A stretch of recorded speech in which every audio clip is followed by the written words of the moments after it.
அனுமானையோ யாரோனா மறுக்கிறாங்க. சிவனை மட்டும் யாரும் மறுக்கிறது இல்லை. இப்ப அந்த 40 கோடியை நீங்க ஆக்சஸ் பண்றீங்களா இல்ல அந்த 40 கோடி உங்களை ஆக்சஸ் பண்ணுதா? இறைவா நீ நீ என்ன எப்ப கூப்பிட்டாலும் நான் வரத்துக்கு தயாரா இருக்கிறேன்ற மனநிலை தான் முக்திக்கான மனநிலை.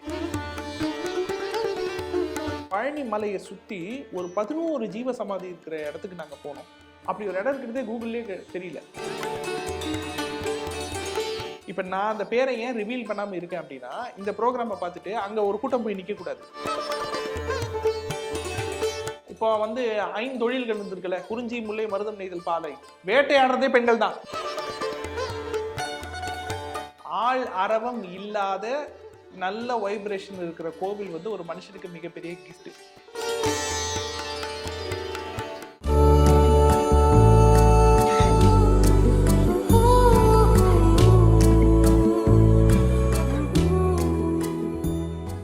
ஹாய் டீம், எல்லாம் நல்லா இருக்கீங்களா?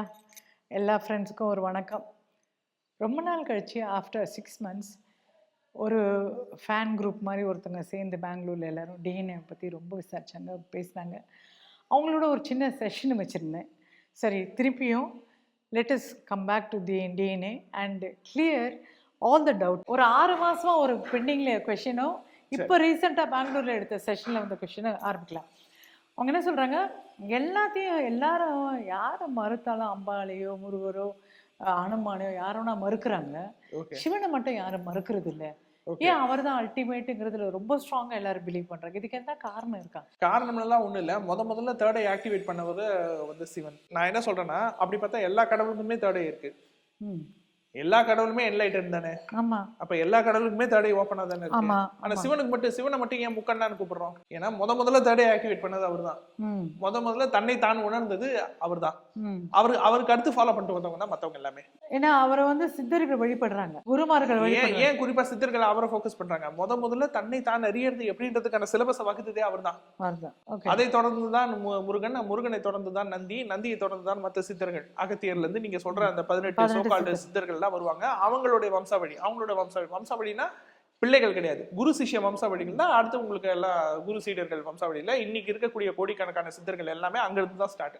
ஸோ தன்னை அறிஞ்சு உருகுகளை வந்து அதை ஷேர் பண்ணதுனாலதான் இவரை வந்து இல்ல, தன்னை அறிஞ்சு ஷேர் பண்றதுன்றது ஒண்ணு, தன்னை அறிஞ்சிக்கிறதுன்னே ஒரு ப்ராசஸ் ஒண்ணு இருக்குல்ல. தன்னை அறிஞ்சிக்கிறது ஒரு மனுஷன் எப்ப அறிஞ்சிக்க முடியும் அப்படின்னா, 2 சூழல்ல தான் ஒரு மனுஷன் வந்து தன்னை அறிஞ்சிக்க முடியும். தனிமையில தான் ஒரு மனுஷன் தன்னை தான் கவனிக்க முடியும். ஒண்ணு. இன்னொன்று, நம்மளை சுற்றி சில விஷயங்கள் இருக்குது. நம்மளை சுற்றி இப்போ டிவி இருக்குது, மொபைல் இருக்குது, எல்லாமே இருக்குது. இப்போது அந்த ஆக்சசரிஸ் இருக்கு இல்லையா, நம்மளை சுற்றி இருக்க விஷயம், பணமாகட்டும், பொருளாகட்டும், இடமாகட்டும், எதுவாகட்டும், அந்த விஷயத்த நம்ம யூட்டிலைஸ் பண்ணிக்கிறோமா இல்லை அந்த விஷயம் நம்மளை யூட்டிலைஸ் பண்ணிக்குதான்னு ஒரு கேள்வி இருக்கு. இப்போது எல்லாரும் படிக்கிறாங்கம்மா. எல்லாரும் படித்து முடிக்கிறது எதுக்காக? ஜாபுக்கு போகிறதுக்காக, இல்லை ஏதோ சொந்த பிஸ்னஸ் பண்ணுறதுக்காக, அதுக்கான நாலேஜை வளர்த்துக்கிறதுக்காக எல்லாரும் படிக்கிறாங்க. அந்த ஜாபுக்கு போகிறதுக்கும் அந்த பிஸ்னஸுக்கு போகிறதுக்கும் என்ன காரணம் அப்படின்னு நீங்கள் கேட்டிங்கன்னா எல்லாரும் என்ன சொல்லுவாங்க? லைஃப்பில் செட்டில் ஆகணும். ஓகே, லைஃப்பில் செட்டில் ஆகுறதுனா என்ன? சொந்தமாக வீடு வாங்கணும், சொந்தமாக கார் வாங்கணும், என்னோட எக்கனாமிக்கல் கேப்பபிலிட்டியை நான் வளர்த்துக்கணும், நாளைக்கு எனக்கு கல்யாணம் ஆகும், குழந்தை பிறக்கும், அந்த குழந்தைங்கள நான் வளர்க்கணும், என்னுடைய ரிட்டையர்மெண்ட்டுக்கு நான் இப்போ இருந்தே பிளான் பண்ணணும். இதுதான் ஒரு மிடில் கிளாஸோட மைண்ட் செட்டாக இருக்கும். Yes, obviously. இப்போ அவங்க என்ன பண்ணுவாங்க? மாதம் வேலைக்கு போவாங்க, சம்பளம் வரும், சேலரி வச்சு செலவுக்குன்னு தனியாக ஒதுக்கிடுவாங்க, சேவிங்ஸ்க்குன்னு தனியாக பட்ஜெட் பண்ணிடுவாங்க, எக்ஸ்ட்ரா இன்கம் பார்க்கறதுக்கு ஏதாச்சும் வேலையை பார்ப்பாங்க. அப்போ என்ன நடக்குது? ஆக்சுவலாக அந்த பணத்தை, அந்த வேலையை, உத்தியோகத்தை அவங்க ஆக்சஸ் பண்ணுறாங்க. கரெக்டாக அவங்க ஆக்சஸ் பண்ணுறாங்க. அதன் மூலியமா அவங்களுக்கு என்ன தேவையோ அவங்க சாட்டிஸ்ஃபை பண்ணிக்கிறாங்க. இப்போ அவங்ககிட்ட நீங்கள் போய் லாட்ரியில் உங்களுக்கு வந்து ஒரு 10 கோடி ரூபாய் விழுந்துருச்சு, ஒரு 20 கோடி ரூபாய் உங்களுக்கு விழுந்துருச்சு அப்படின்னு நீங்கள் சொல்லுங்கள். இப்போ திடீர்னு ஒரு காசு, ஒரு எக்ஸாம்பிளுக்கு கற்பனை தான் வச்சுப்போம், ஒரு 20 கோடி 30 கோடி அவங்க முன்னாடி கொண்டு போய் நீங்கள் வைக்கிறீங்க. This is for you. இதை வச்சு நீ என்ன வேணால் பண்ணிக்கலாம். ஒயிட் மணி, பிளாக் மணி எல்லாம் கிடையாது, ஒயிட் மணி. இதை வச்சு நீ என்ன வேணால் பண்ணிக்கலாம் அப்படின்னு நீங்கள் சொல்கிறீங்க. இப்போ உடனே அவங்ககிட்ட இருந்து என்ன பதில் வரும்னு நினைக்கிறீங்க? என்ன ஆக்சுவலாக வரணும்? அவங்க ஒரு கோலில் இருந்திருப்பாங்க. இதுதான் நம்ம கோல், இந்த இவ்வளோ சேவிங்ஸ் இருந்தால் நம்ம ரிட்டையர் ஆகிக்கலாம், இவ்வளோ அளவுக்கு ப்ராப்பர்ட்டி இருந்தால் நம்ம வந்து ரிட்டையர் ஆகிக்கலாம். ஆமாம், அதை முடிச்சதுக்கு அப்புறமா அந்த கோல் விட்டு வெளியே வரணும். வெளியே வந்துட்டு எதை பற்றி யோசிக்கணும்? என்லைட்மெண்ட்டை பற்றி யோசிக்கணும். ஓகேங்களா? அதனால தான் ரிட்டையர் ஆன காலத்துல எல்லாரும் எங்க போறாங்க? காசி ராமேஸ்வரம் தேடி போறது எதுக்காக? வேற எதுவும் வேலை இல்ல. ஆமா. எனக்கு என்னோட கடமை எல்லாம் கமெண்ட்ல முடிஞ்சிருச்சு. முடிச்சாச்சு. இறைவா நீ நீ என்ன எப்ப கூப்பிட்டாலும் நான் வரத்துக்கு தயாரா இருக்கிறேன்ற மனநிலை தான் முக்திக்கான மனநிலை. கரெக்ட் தானே? அப்போ இப்ப நீங்க அந்த 30 கோடி இப்ப 40 கோடி நீங்க அவங்க கிட்ட கொடுக்கும்போது அவங்க என்ன சொல்லணும்? அப்பா என் ரிட்டைர்மெண்ட்டுக்கான காசு எனக்கு வந்துருச்சு. அதை போல எனக்கு 10 பங்கு காசு எனக்கு வந்துருச்சு. நான் வந்து வெறும் 2 கோடி 4 கோடி இருந்தாலே பெரிய பணம் எனக்கு. ரிட்டைர்மெண்ட்டுக்கு பெரிய பணம். நீங்க 30 கோடி 40 கோடி நீங்க எனக்கு கொடுத்துட்டீங்க.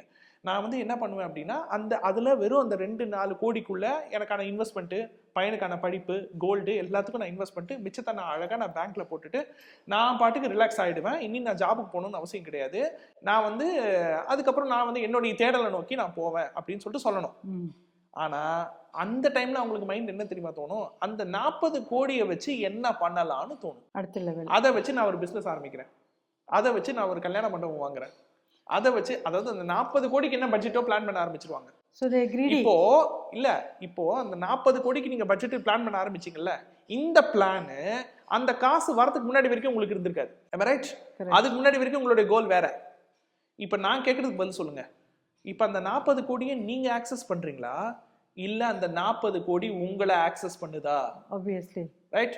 இந்த வித்தியாசமே ஒருத்தர் வந்து மெடிடேஷனுக்குள்ள போகும் பொழுது, ஆழ் மன சக்தியை எழுப்பும் பொழுது, ஆன்மாவை பற்றி தேடும் பொழுதுதான் இந்த வித்தியாசமே தெரியும். அப்ப அந்த ஆன்மாவை பற்றின தேடல் போக போக, ஸ்பிரிச்சுவலா போக போக போக எல்லாரும் சிவத்துக்கிட்ட போய் முடிச்சிருவாங்க. அதற்கு தான் சிவ வழிபாடு ஒரு பேசிக் ஒரு ரெக்குவயர்மெண்டா இருக்கு. Why ladies are not being recognized in this process? அதே தான் இவங்களும் போடுறாங்க, அதே வழி தான் அவங்களும் செய்கிறாங்க, தியானம் பண்ணுறாங்க, இது பண்ணுறாங்க. பட் நீ எடுத்தா 18 சித்தரை பற்றி தான் பேசுறீங்க, வேற சித்தரை பற்றி பேசுறீங்க. ஏன் லேடிஸ் ரெக்கக்னைஸ் பண்ண மாட்டாங்க? அப்படியெல்லாம் கிடையவே கிடையாதுமா. பெண் சித்தர்கள் எத்தனையோ பேர் இருக்காங்க. என்ன அவங்கள பத்தின ரெண்டு விஷயம் தான் சொல்றாங்க. காரைக்கால் அம்மையார், அவையாரு, அப்படியெல்லாம் கிடையவே கிடையாது. இப்போ ஒண்ணு இல்ல, இப்ப நான் வந்து எனக்கு நேர்ந்த ஒரு அனுபவத்தை நான் சொல்றேன். பழனி போயிருந்தோம் ரீசெண்டா. என்னன்னா கோயம்புத்தூர்ல கிளாஸ் போட்டிருந்தோம். கிளாஸ் போட்டு முடிச்சுட்டு ஒரு ஐடியா தோணுச்சு. என்ன ஐடியா தோணுச்சுன்னா, அந்த டைம் வெள்ளம் வந்துச்சு. போன நவம்பர் டிசம்பர்ல கிளாஸ் போட்டோம். அந்த டைம் மழை வந்து ஃப்ளட் வந்து சென்னையெல்லாம் மறுபடியும் கொஞ்சம் தண்ணியா மாறிட்டு ட்ரெயின்லாம் கேன்சல் ஆயிடுச்சு. அப்ப நாங்க சென்னைக்கு டைரக்டா வர முடியாது. ரைட்டா? நான் எங்களுக்கு ஒரு வித்தியாசமான பிளான் தோணுச்சு. எப்படின்னா, பஸ் ரூட் எடுத்துக்கலாம். Coimbatore to Pollachi, Pollachi to Palani, Palani to Dindigul, Dindigul to Trichy, Trichy to Chennai, அப்படி வரலாம். பாயிண்ட் இடையில நின்று ஏதாச்சும் கோவில் ஜீவசமாதி இருந்துச்சுன்னா நம்ம அதை பார்க்கலாம் அப்படின்னு சொல்லிட்டு ஒரு பிளான் போட்டு பழனிக்கு வந்தோம். அதான் பிளான்.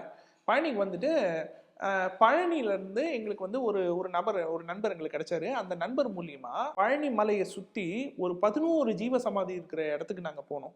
அப்படி ஒரு இடம் இருக்கிறதே கூகுள்லயே தெரியல. கூகுள்ல தெரினா நீங்க அந்த ஒரு இடமே கிடைக்காது.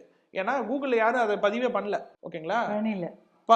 பழனி சுத்தி ஒரு 11 ஜீவசமாதி இருக்கு. ஆனா இது எதுவுமே கூகுள்ல தேடினா கிடைக்காது, நீங்க யூடியூப்ல தேடினாலும் கிடைக்காது. ஓகேங்களா? அதுல பெண்களுடைய ஜீவசமாதியும் இருக்கு. ஓகேங்களா? இன்னும் சொல்ல போனா ஒரு அம்மையார் ஜீவசமாதி அடைஞ்சிட்டாங்க. அவங்களோட பிள்ளைகள்ல ஒருத்தர், ஓகேங்களா, அவங்களுடைய ஸ்டூடெண்ட்ல ஒருத்தர், 3 பேரும் சமாதி அடைஞ்சிட்டாங்க. 3 பேரையும் ஒரே இடத்துல கொண்டு வந்து வச்சிட்டாங்க. 3 பேரையும் ஒரே இடத்துல கொண்டு வந்து வச்சிட்டாங்க. அது ஒருத்தர் அவங்களுடைய பிள்ளை மெயின்டைன் பண்ணிக்கிட்டு இருக்காரு. வம்சாவளியும் ஒருத்தர் மெயின்டைன் பண்ணிட்டு இருக்காரு. இப்படி ஒரு இடம் இருக்கிறதே தெரியல. அவங்க பேரை போட்டாலும் நெட்ல வரல. இப்ப நான் அந்த பேரை ஏன் ரிவீல் பண்ணாம இருக்கேன் அப்படின்னா, இந்த ப்ரோக்ராமை பார்த்துட்டு அங்க ஒரு கூட்டம் போய் நிக்க கூடாது. ஏன்னா அவங்களுடைய அமைதியை கெடுக்க கூடாது. ஏன்னா அந்த 11 இடமும் எப்படி இருக்குன்னா, இப்படி ஒரு பின் விழுந்தா சவுண்ட் கேட்கும். அவ்வளோ அமைதியா இருக்கு. நீங்க போனீங்கன்னா உங்க மைண்ட் ஸ்டில் ஆயிடும். உங்களுக்கு எதுவுமே கேட்க தோணாது. அவங்களுடைய ஆறாவை உங்களால அந்த கேட்டுக்குள்ள நுழையும் போதே, அவங்க சமாதி அங்க இருக்கும், அந்த கேட்டுக்குள்ள நுழையும் போதே ஃபீல் பண்ண முடியும். ஓகேங்களா? அதை நான் பிரைவேட் அனுப்புறேன். ஓகே. சோ இப்போ நீங்க கேட்ட கேள்விக்கு பதில் என்னன்னா, பெண்கள்ல சித்தர் இருக்காங்கன்னா நிறைய பேர் இருக்காங்க. ஆனா அது வெளியில தெரியல. அவ்வளவுதான். ஒண்ணு, தெரியப்படுத்தினா தெரியும். இது ஒரு விஷயம். 2வது, பெண்கள் ஆண்கள் அளவுக்கு ஒரு சித்தர் அப்படின்ற அந்த ஒரு இடத்துக்கு பெண்கள் வர முடியாம இருக்கிறதுக்கு காரணம் என்னன்னா, தொன்று தொட்டு ஆதி காலத்துல இருந்தே உழைக்கிறவங்க பெண்கள் தான். சும்மா இருக்கிறது பத்தின யோசனை இருக்கு பாருங்க, அது என்னைக்குமே பெண்களுக்கு வராது. அடுத்தடுத்து வேலை இருந்துகிட்டே இருக்கும், அடுத்தடுத்து கமிட்மெண்ட் இருந்துகிட்டே இருக்கும். இவங்க எல்லாம் என்ன நினைக்கிறாங்க, அந்த தொழில் புரட்சின்னு ஒன்று வந்ததுக்கு அப்புறமா, ஐடி இண்டஸ்ட்ரியலைசேஷன் டெக்னாலஜி எல்லாம் வளர்ந்ததுக்கு அப்புறமா தான் பெண்கள் வேலைக்கு போக ஆரம்பிச்சாங்கன்னு. வேலைக்கு போறதுக்கு முன்னாடில இருந்தே பெண்கள் உழைச்சிட்டு தான் இருக்கிறாங்க. இப்போ வந்து 5 தொழில்கள் இருந்திருக்குல்ல, குறிஞ்சி, முல்லை, மருதம், நெய்தல், பாலை. வேட்டையாடுறதே பெண்கள் தான். மிருகங்கள் காலத்துல இருந்து ஆண்கள் வேட்டையாடாது, வேட்டைக்கு போறதே பெண்கள் தான். இது ஒரு சின்ன இது இருக்கு. சிங்கம் ஆம்பளை நிற்கும், ஆமா. ஆனா அதுக்கே அது சாப்பாடு வேட்டைக்கு பொம்பளை போகாது. தான், அது போகாது, பொம்பளை தான் போய் பெண் வேட்டை- சிங்கம்னா வேட்டைக்கு போறது, போறது, வேட்டை குழந்தைங்க- கத்து கொடுக்கறது, குழந்தைகளை பிள்ளைங்களை வளர்க்கறது, பெத்துக்கிறது, வெறும் பெத்துக்கிறது மட்டும்தான் ஆணு. ஆணு. ஓகேங்களா? அதே மாதிரி பசுமாடு தான் எல்லா வேலையும் பாக்குது. ஓகேங்களா? காளமாட்டுக்கு அந்த வேலை கிடையாது. எல்லா அதுதானே? இடத்துலயுமே அப்படிதான் இருக்கு. ஆண்களும் சரி, நீங்க நெசவு தொழில்லாம் பழைய காலத்துல இருந்துச்சுமா. இப்ப அது கொஞ்சம் கொஞ்சமா கொஞ்சம் நலிவடைஞ்சிட்டு வருது. என்ன டெக்னாலஜி வந்துருச்சு, மனுஷனுடைய தேவை இன்னைக்கு குறைஞ்சு போச்சு. அந்த நெசவு தொழில்லாம் முக்காவாசி ஆண்களை விட பெண்கள் தான் ஜாஸ்தி இருந்தாங்க. ஆமா, ஓகேங்களா? கட்டட வேலையில இன்னைக்கும் ஆண்களுக்கு சரி பாதி பெண்கள் இருக்கிறாங்க. அந்த கலை கட்டட தொழில் இன்னைக்குமே சொல்றேன். ஓகேங்களா? அப்போ எல்லா தொழிலையுமே இன்னும் சொல்ல போனா பிசிக்கல் ஒர்க், அதாவது ரொம்ப வெயிட் தூக்குற ஒர்க்கை தவிர்த்து மிச்ச எல்லா வேலைகளையுமே பெண்களுடைய பங்கு ஆண்களை விட அதிகமாக தான் இருந்திருக்கு. இன்னமும் அப்படிதான் இருக்கு. மத்தபடி ஆகக்கூடாது அப்படின்லாம் ஒண்ணும் கிடையாது. பெண்களையும் பட் நிறைய பேர் இயற்கையை சித்தர்கள் வந்து இருக்காங்க. அவங்களுக்கு ஒத்துழைக்கிறது இல்லை. ஏன்னா ஆமா அவங்க இயற்கையாவே பெண்ணுன்னு ஒரு தாய்மைன்னு வந்துருது. ஆமா time is dominating than the other ஆமா level. தன்னுடைய தான் பெற்றெடுத்த பிள்ளைகளை பாத்துக்கிறது மட்டும் இல்ல, அவங்க பெற்றெடுத்த பிள்ளைகளையும் பாத்துக்கிறாங்க. ஓகேங்களா? அப்புறம் ஒரு ஒரு அடுத்தது வந்து அவங்க கேட்கறது, ஒரு ஒரு கோயில்லையும் ஒரு ஒரு ஹிஸ்டரி இருக்கு. ஓகே இப்போ வந்து நீங்க போகர் எடுத்தீங்கன்னா பழனியில அவரால் தான் அந்த சிலை வச்சு அப்புறம் அந்த கோயில் அது கீழே வந்து அவங்களோட எனர்ஜி தான், ஓகே அதை அவங்க தான் இயக்குறது. ஓகே அதே மாதிரி நம்ம வந்து இடைக்காடர் சித்தர் திருவண்ணாமலை, ஓகே அப்புறம் கொங்கணர் வந்து திருப்பதி. ஓகே இந்த மாதிரி பல பல பல விஷயங்கள் இருக்கு. ஓகே ஒரு ஒரு சித்தர் பீடத்தை வச்சுதான் அது மேல அவரால் தான் அந்த கோயில் இணங்குறதுனால அப்போ கோயிலுக்கு எதுவுமே சக்தி கிடையாதா? ஓகே இந்த தானா ஒரு கோயில் உருவாக்கி ஒரு சின்ன இதா பண்றாங்களே, இதுக்கெல்லாம் பவர் இல்லையா? இந்த சித்தர்களை தான் நடத்தப்படுதுன்னா ஓகே பவர் இல்லாத கோயிலை நம்ம எதுக்கு போகணும்? நம்மளே நம்ம 1008 பிரச்சனை தீர்த்துறதுக்கு தான் போறோம். ஓகே அப்ப சாதாரண ஒரு கும்பாபிஷேகம் பண்றாங்க 12 வருஷத்துக்கு ஒரு வாட்டி, நம்ம தான் போய் பண்றோம், எல்லாம் பண்றோம். நம்மளே போய் அதை இயக்கிவே நம்ம பிரச்சனை தீர்த்துக்கிறது, நம்ம ஏன் கோயில் கட்டி பண்ண, நம்ம வீட்டுல இருந்தே பண்ணலாமே.